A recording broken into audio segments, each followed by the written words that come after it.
ప్రభువునందు అత్యంత ప్రియులైనటువంటి మా ప్రియులందరికీ ప్రభువు నామమున మీకు మా శుభాభివందనాలు తెలియజేస్తున్నాం.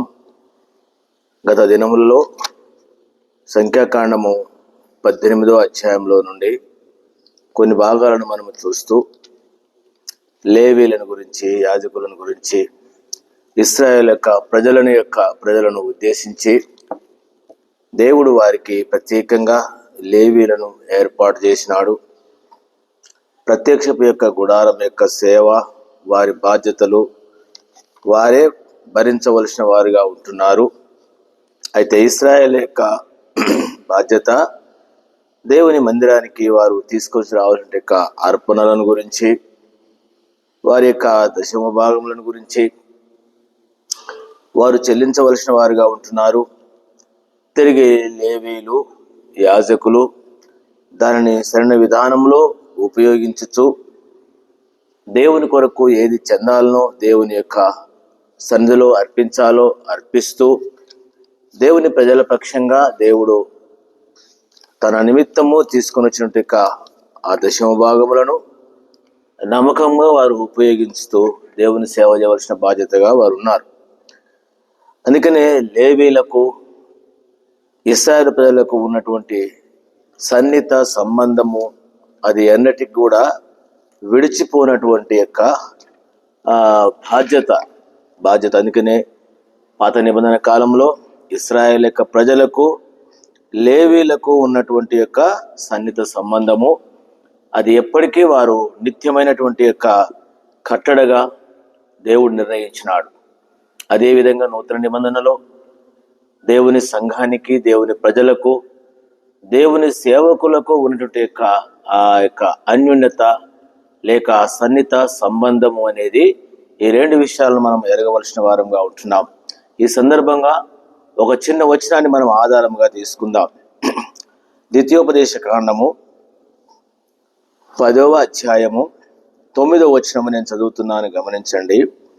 కాబట్టి తమ సహోదరులతో పాటు లేవీలు స్వాస్థ్యమైనను పొందలేదు. నీ దేవుడైన యెహోవా వారితో చెప్పినట్లు యెహోవాయే వారికి స్వాస్థ్యము. గమనించండి. కాబట్టి తమ సహోదరులతో పాటు లేవీలు స్వాస్థ్యమైనను పొందలేదు. మేము ఇంత ముందు కూడా గుర్తు చేసినాము, వారికి స్వాస్థ్యము లేదు. నీ దేవుడైన యెహోవా వారితో చెప్పినట్లు యెహోవాయే వారికి స్వాస్థ్యం. లేవీలకు స్వాస్థ్యం ఎవరండి అంటే దేవుడే వారికి స్వాస్థ్యము అని రాయబడి ఉంది. దేవుడే వారికి స్వాస్థ్యం. ఏంటిది వారికి స్వాస్థ్యము అని అంటే మళ్ళీ ఒక మాట కూడా చదువుతున్నాము, దయచేసి వినండి. అదే ద్వితీయోపదేశ కాండము 14వ అధ్యాయము 27వ వచనం. లేవీలను విడవకూడదు, నీ మధ్యన వారికి పాలైనను స్వాస్థ్యమైనను లేదు. లేవీలను విడవకూడదు. ఎవరు చెప్తున్నాడు ఈ మాట? ఇశ్రాయేలు యొక్క ప్రజలకు. ఎప్పటికి కూడా వారు లేవీలను విడవకూడదు. ఎందుకు విడవకూడదో నేను తర్వాత భాగంలో దీని గురించి తలస్తాము. వారికి స్వాస్థ్యమైనను పాలు లేదు, కానీ నీ మధ్య వారికి పాలు లేదు. వారి స్వాస్థ్యం ఎవరంటే నేనే అన్నాడు. ఏంటిది? దేవుడు ఆయనే భాగము అని అంటే దేవుడు ప్రజలకు, దేవుడు తనకు చెందవలసిన భాగాలు అయితే ఏమైతే ఉన్నాయో దేవుని ప్రజలు వారికి తీసుకొని వచ్చేటువంటి యొక్క అర్పణలు, దేవుని నిమిత్తము తీసుకొచ్చేటువంటి యొక్క ఆ అర్పణలు అవి దేవుని యొక్క యాజకులకు, సేవ చేసేటువంటి యాజకులకు చెందినవిగా దేవుడే వారికి నిర్ణయించినాడు. అందుకనే దేవుని కొరకు ఇంతకుముందు నేను కూడా ఇది మీకు గుర్తు చేసినాను. ఇదే భాగంలో ఇంకో చిన్న విషయాన్ని నేను మీకు గుర్తు చేయాలని తలస్తున్నాం. ద్వితీయోపదేశ కాండము 18వ అధ్యాయం, 18 మొదటి నుండి. యాజకులైన లేవీలకు అనగా లేవీ గోత్రికులందరికీ ఇశ్రాయేల్లో పాలైనను స్వాస్థ్యమైనను ఉండదు. వారు యెహోవా హోమ ద్రవ్యములను తిందురు, అది వారి హక్కు అన్నాడు. ఎవరి హక్కు అంటే హోమ ద్రవ్యములను తింటారు. ఎందుకు? ఇశ్రాయేలు ప్రజలు దేవుని నిమిత్తము వారు తీసుకొచ్చే హోమ ద్రవ్యములు, బలులు, వారి దశమ భాగములు అవన్నీ కూడా దేవునికి చెందవలసినటువంటివి ఏవైతే వారు తీసుకుని వస్తున్నారో ఆ విషయంలో దేవుని సేవ చేసేటువంటి యొక్క లేవీలు, యాజకులు వారి హక్కు దయచేసి గమనించండి, వారి హక్కు. అందుకనే వారి సహోదరులతో వారికి స్వాస్థ్యం కలగదు. యెహోవా వారితో చెప్పినట్లు ఆయనే వారికి స్వాస్థ్యము. జనుల వలన అనగా ఎద్దు గాని, గొర్రె గాని, మేక గాని బలిగా అర్పించు వారి వలన యాజకులు పొందవలసినది ఏమనగా, ఇవంతా రాయబడి ఉంది. దేవుని ప్రజలు ఏదైతే తీసుకొని వస్తున్నారో అదంతా కూడా వారికి సంబంధించిన విషయం. 4వ వచనంలో, నీ ధాన్యములోను, నీ ద్రాక్షరసంలోను, నీ నూనెలోను, ప్రథమ ఫలములను, నీ గొర్రె మొదటి బొచ్చును అతనికి ఇయ్యవలెను. నిత్యము యెహోవా నామమున నిలిచి సేవ చేయుటకు నీ గోత్రములన్నిటిలోనూ అతని సంతతి వారికి నీ దేవుడిని యెహోవా ఏర్పరచుకొని ఉన్నాడు. ఇది ఇశ్రాయేలు ప్రజలకు ఇచ్చిన నూతన వారికి ఒక ఆజ్ఞ. నూతన నిబంధనలు కూడా దీని గురించి ఏమి ఉన్నది అని మనము తలంచితే, ఇదే భాగాన్ని అనుసరించి అపోస్తలుడైన పౌలు గారు ఈ విధంగా తెలియజేస్తూ వచ్చినాడు. అపోస్తలుడైన పౌలు గారు నూతన నిబంధనలో 9వ అధ్యాయం, 1 కొరింథీ పత్రిక 9వ అధ్యాయము, దయచేసి ఇక్కడ ఈ భాగాన్ని మీరు తర్వాత చదువుకుంటే మీకు అర్థమవుతుంది. 9వ అధ్యాయంలో పౌలు చెప్తున్నాడు కొరింథీ సంఘస్థులకు. 5వ వచనం నుంచి 3వ వచనంలో, 2వ వచనంలో పేతురు గారి గురించి చెప్తూ, తర్వాత ఇవన్నీ తెలియజేస్తూ 6వ 7వ వచనం అంటాడు, ఎవడైనా తన సొంత ఖర్చు పెట్టుకుని దండులో కొలువు చేయినా, ద్రాక్ష తోట వేసి దాని ఫలం తినని వాడేవాడు, మందను కాచి మందపాలు త్రాగని వాడేవారు. అక్కడ కూడా అంతే, వారు చేసేటువంటి సేవకు దేవుడు ఏది ఇచ్చినాడో నూతన నిబంధనలో పౌలు గారు ఈ విషయం ఎత్తి చెప్తున్నాడు. మందగాసి మందపాలు తాగని వాడేవాడు. 8వ వచనం, ఈ మాటలు లోకాచారమును బట్టి చెప్పుచున్నానా, ధర్మశాస్త్రం కూడా వీటిని చెప్పుచున్నది కదా. ఏమని? 9వ వచనం, కళ్ళము తొక్కుచున్న ఎద్దు మూతికి చిక్కము పెట్టవద్దు అని మోషే ధర్మశాస్త్రంలో వ్రాయబడి ఉన్నది. దేవుడు ఎడ్ల కొరకు విచారించుచున్నాడా? కేవలం మన కొరకు దీన్ని చెప్పుచున్నాడా? అవును, మన కొరకే కదా ఈ మాటలు వ్రాయబడిన. ఏలైనగా దున్నువాడు ఆశతో దున్నవలను, కళ్ళము తొక్కించువాడు పంటలో పాలు పొందుదునను ఆశతో తొక్కించవలను. గమనించండి, ఇవంతా కూడా అదే రాయబడి ఉన్నది. 13వ వచనం, ఆలయ కృత్యములు జరిగించువారు ఆలయం వలన జీవనము చేయుచున్నారని బలిపీఠం వద్ద కనిపెట్టుకొని ఉండువారు బలిపీఠంతో పాలివారై ఉన్నారని మీరు ఎరగరా? ఎక్కడ బలిపీఠము? పాత నిబంధన కాలంలో మనము లేవీయులు, యాజకులు వారు బలిపీఠం దగ్గర దేవుని మందిరంలో వారు సేవ చేస్తున్నారు. వారు సేవ చేస్తున్నటువంటి సేవకు దేవుడు ఏదైతే వారికి ఇస్తున్నాడో, లేక దేవుని ప్రజలు చేస్తున్నారో, దానివల్ల వారు జీవనం చేస్తూ దేవుని సేవ చేస్తూ వచ్చినారు పాత నిబంధన కాలంలో. కొత్త నిబంధనలో కూడా ఇదే విషయాన్ని గురించి పౌలు కొరింథీ సంఘానికి చెప్తూ ఉన్నటువంటి సందర్భం. కాబట్టి ప్రియులారా, దేవుడు వారికి ఇచ్చినటువంటి స్వాస్థ్యాన్ని గురించి, లేక 10వ భాగమును ప్రతిష్టార్పణ గురించి ఈ మాటలు మాట్లాడుతున్న విషయాలు. దీని గురించి నేను మీకు కొన్ని చెప్పాలని తలస్తూ ఉన్నాం. కొన్ని తలంపులను, మీ గ్రహింపులను తీసుకుని రావాలని. ఎందుకనంటే నేను కూడా కొన్ని విషయాలను పెద్ద దైవ సేవకుల ద్వారా నేను తెలుసుకున్నటువంటి యొక్క సందర్భాలను గురించి నేను మీకు తెలియజేస్తూ ఉన్నాను. దాదాపు నేను 22 సంవత్సరాల వయసులో నేను సేవకు వచ్చినాను. 84లో, అప్పటికి నాకు 22 సంవత్సరాల వయసు. అయితే నేను పెద్ద దైవ సేవకులకు సన్నిహితంగా ఉండేటువంటి వారము. మాకున్నటువంటి దైవ సేవకుడు ఆ దినాలలో కేఎం ఐజక్ గారు.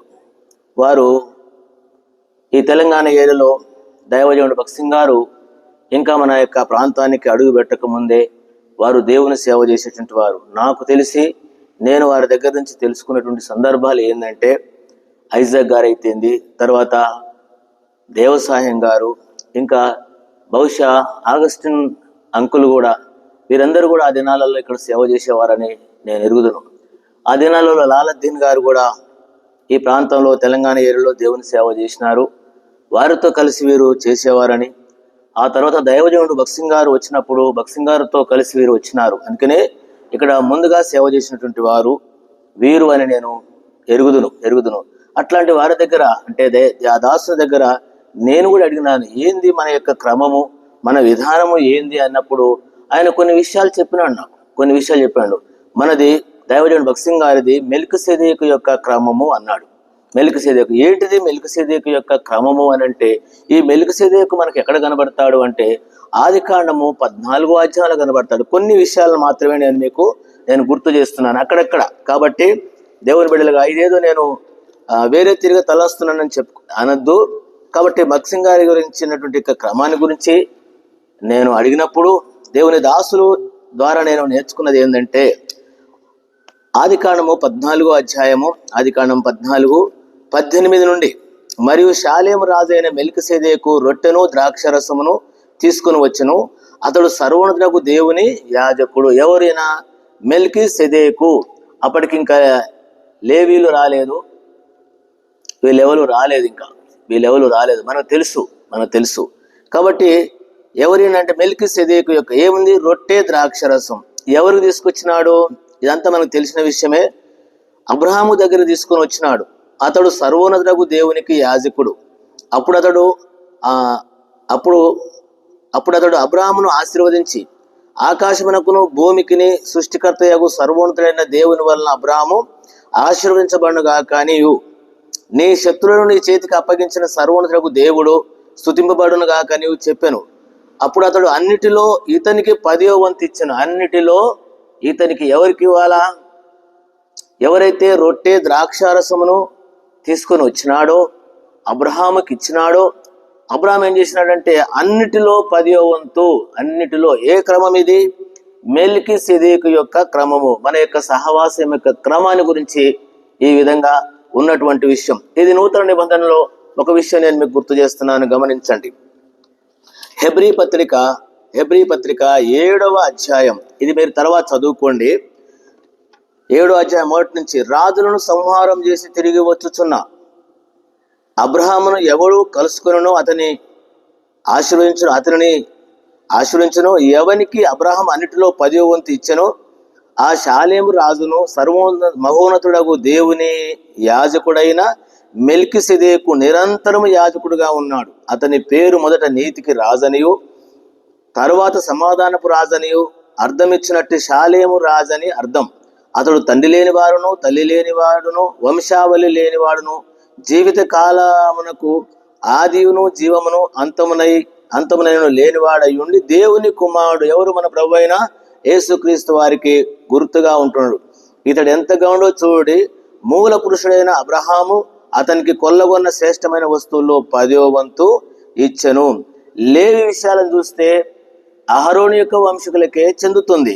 కానీ యేసుక్రీస్తు ప్రభువారిని బట్టి, అందుకనే మనం రాజులైన యాజక సమూహం అని రాయబడింది. దేనిని బట్టి అని అంటే, అందుకనే ఈ భాగాన్ని మనం చదివితే అబ్రహాం యొక్క విషయాన్ని గురించి రాయబడింది. 6వ వచనం, వారితో సంబంధించిన వంశావళి లేనివాడైన మెల్కిసెదెకు అబ్రహాం వద్ద 10వ వంతు పుచ్చుకొని వాగ్దానం పొందిన వారిని ఏం చేసినాడంట? ఆశీర్వదించినాడు.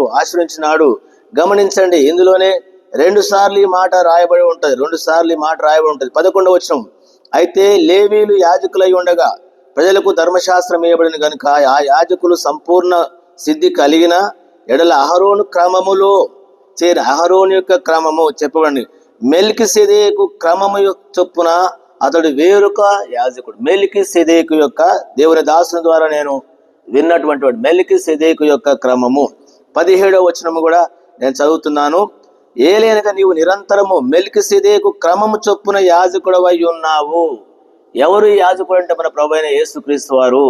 మెల్కిసెదెకు, నేను ఇదే తెలుస్తూ వచ్చినాడు. అందుకనే దేవుని బిడ్డలారా, ఇదే మన సహవాస క్రమం అని. మెల్కిసెదెకు అందుకనే రొట్టె ద్రాక్షరసము మన యొక్క సహవాసంలో ఉంటుంది. తీసుకునేటువంటి ప్రతి వారు 10వ భాగమును వారు తప్పకుండా సమర్పిస్తున్నారు. కాబట్టి దేని కొరకు ఉపయోగించబడుతున్నారు? ఆ దినాలలో దేవుని సేవ చేసేటువంటి యొక్క సేవకుల నిమిత్తము ఉపయోగించినట్లుగా నేను ఎరుగుదును. పాతవారు మనం కూడా ఎరుగుదుము. రాను ఈ విధానం తప్పిపోయినది. దీని గురించి చాలా విషయాలు రాయబడ్డాయి. తలంపు ఏంటంటే, లేవీలకు పాత నిబంధన ప్రకారం ఏం లేదు అనంటే స్వాస్యం లేదు. దేవుడే వారికి స్వాస్యం. ఏంటిది వారికి స్వాస్యము అనంటే, దేవుని ప్రజలు దేవుని మందిరానికి దేవుని నిమిత్తం తీసుకొచ్చేటువంటి అర్పణలు కావచ్చు, అంతేకాకుండా వారు తీసుకొచ్చే దశమ భాగమని రాయబడి ఉంది. ఇది నేను పోయినసారి కూడా చెప్తూ వచ్చినాను. నెహెమ్యా గ్రంథంలో 10వ అధ్యాయము 36, 37 నుంచి కూడా ఏముందంటే, మేము లేవీయుల యొద్దకు దేవుని మందిరం సేవ చేసి యాజకుల యొద్దకు తీసుకుని వస్తామని తీర్మానం చేసుకున్నారు. కాబట్టి గమనించి ఎవరికి సంబంధించిన విషయాలను దాన్ని మనం ఎరిగి చివరి దినాలలో ఉన్నాం. దైవికమైన క్రమమును ఏదైతే మనము తెలుసుకున్నామో, ఏ క్రమంలో మనం ఉన్నామో ఆ విధంగా మనం జీవించటం అనేది చాలా అవసరమైన విషయం. చివరి దినాల్లో ఉన్నాం. కార్య ఆరంభము కంటే కార్య అంతము మేలనే విషయాన్ని మనం ఎరిగి ఈ చివరి దినాలలో ప్రభు కొరకు ఆ విధంగా జీవిస్తాం. ప్రార్థన చేస్తాం. ప్రియమైన తండ్రి, ఈ భాగాలను కొన్ని విషయాలనే అననుకూలంగా చూసినాము, క్లుప్తంగా చూసినాము, సంపూర్ణంగా చూడలేకపోయినాము. కనికరించి చివరి దినాలలో ఉన్నాము. లేవి యొక్క క్రమం ఉంది, అట్లే మెల్కీసెదెకు యొక్క క్రమం ఉంది. నీ దాసుడు దైవజనుడు భక్సింగ్ గారిని మెల్కీసెదెకు యొక్క క్రమంలో రొట్టె ద్రాక్ష రసమును, మా తండ్రి ఇది నూతన నిబంధన యొక్క యాజకులు, మా తండ్రి పాత నిబంధన కాలంలో లేవీలు మాత్రమే చేసేవాళ్ళు. ఇప్పుడు ప్రభువైన యేసుక్రీస్తు వారి ద్వారా రక్షించబడి ఆయన పిలిచినటువంటి దైవ సేవకులుగా వాళ్ళు పరిగణించబడుతూ వారికి ఉన్నటువంటి విధానాన్ని గురించి మాకు గుర్తు చేసినారు. కనికరించి చివరి దినాల్లో ఉన్నాం. మీ సహాయం దయచేయమని, సత్యాన్ని ఎరిగి మేము ఏ విధంగా జీవించాలో మాకు కూడా ఇంకా బోధించమని, సహాయపడమని వింటున్న బిడ్డలందరి కొరకు ప్రార్థిస్తూ యేసునామమున ప్రార్థన చేరుకుంటున్నాను తండ్రి. ఆమేన్. మన తండ్రి దేవుని యొక్క ప్రేమ, మన ప్రభువైన యేసుక్రీస్తు కృప, పరిశుద్ధాత్మ సహవాసం మనందరి తోడై ఉండును గాక. Amen. Amen. Praise the lord. మీ అందరికీ వందనాలు.